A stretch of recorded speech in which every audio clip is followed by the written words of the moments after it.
Have you ever wanted to get into the tax industry but didn't know where to begin? Or maybe just wished you could turn your social media likes into hard cash? Now you can. Elite 8 Tax Pro Solutions has everything you need to start or grow your own tax business. We even have a referral program for those just looking to earn extra cash without having to learn the ins and outs of taxes. For as little as $99, you can unlock unlimited earning potential in the tax industry with the tools, support, and training of an industry leader. Visit ElitePTS.com today for more information.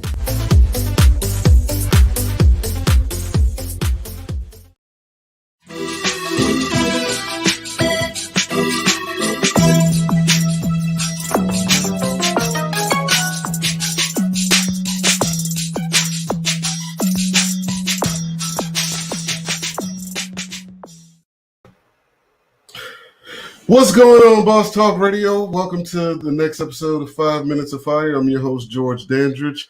We have an exciting show coming up right at the top of the hour, but we had to do some, we had to address some things or whatever. So usually we're speaking to entrepreneurs, business owners, self-employed or whatever.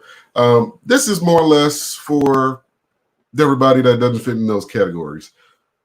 Here's the question I have for you. Are you worth what you're asking?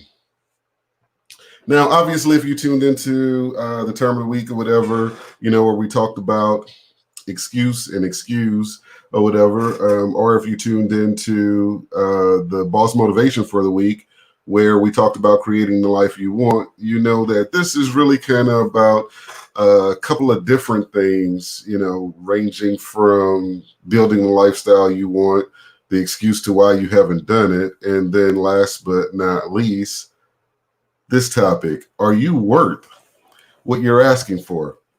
Somebody told me yesterday that minimum wage should be at least $25 an hour. And of course, this was an employee, not a business owner. And they said, yeah, $25 an hour should be minimum wage. And I thought to myself, if $25 an hour should be minimum wage, what should skilled workers that are making $20 to $25 an hour be earning? You know, what should teachers be earning? So the question is, are you worth what you're asking for? And the only way to assess that is to discuss this term about values. I was watching one of Eric Thomas's E.T. I was watching one of his videos the other day. I had seen it a couple of times before, but you know, I'm a fan, and I watch some of those things on repeat sometimes, or I watch them multiple times. And this particular one was about significant value.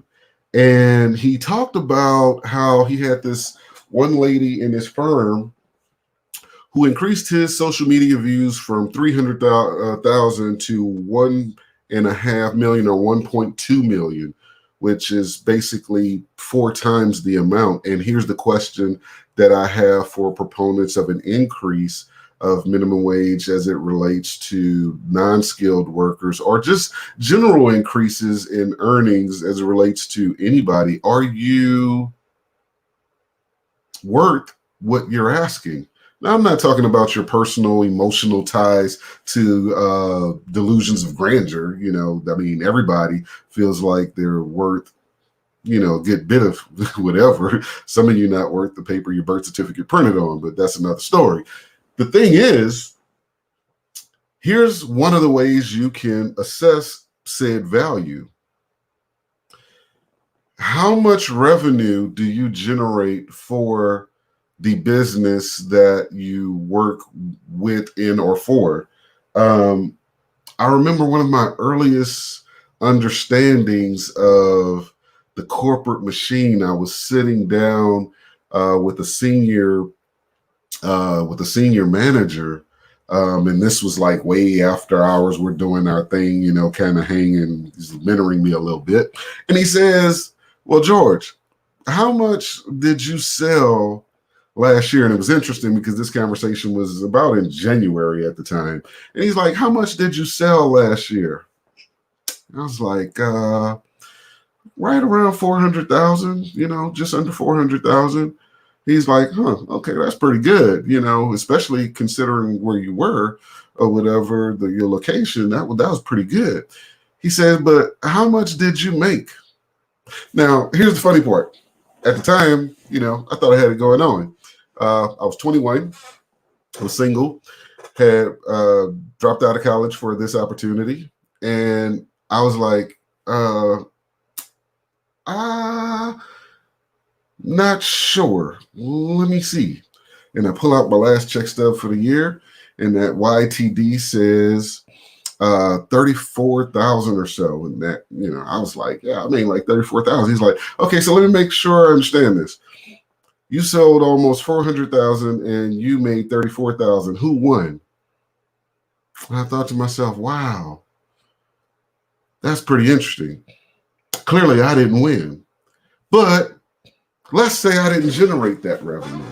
Let's say that I did some other nominal thing, in the organization or whatever, that wasn't a revenue producing activity. Could I then justify asking for more money?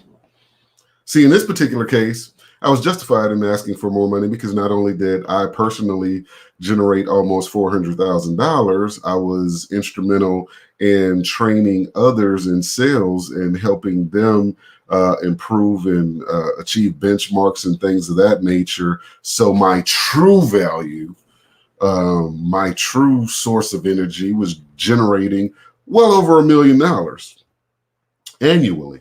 So yeah, I deserve to make more than $30-some thousand.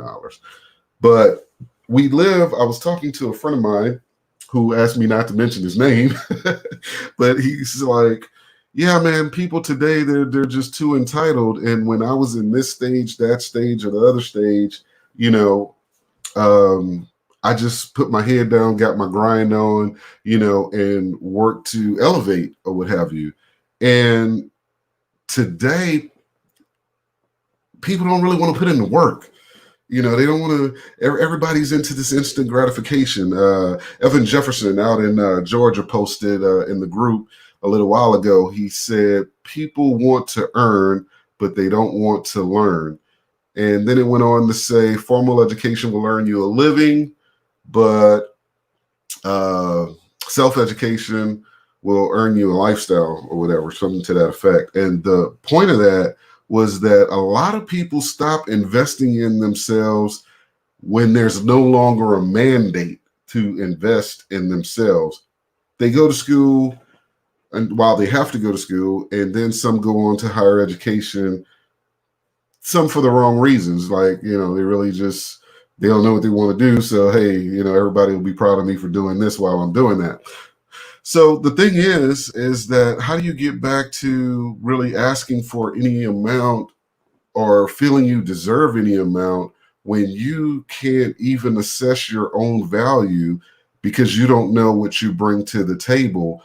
And when I say what you bring to the table, I'm not just talking about your gifts and whatever. I'm talking about how is that valuable to an organization, business owner, etc.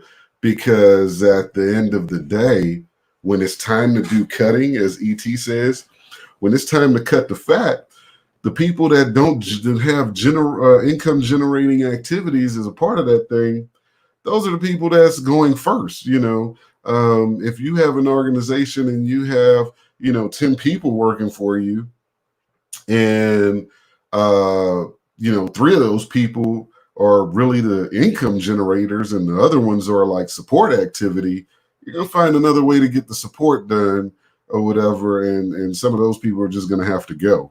Some of those people will take on a greater workload, So this is what I want you guys to consider going into today's show. We have a very special guest coming on, certified financial educator, been on MSNBC, listed in Forbes, been on Breakfast Club a number of times, brings a lot of information to the table. But I want you guys to open up and be ready to learn about some of the psychology behind your relationships with money.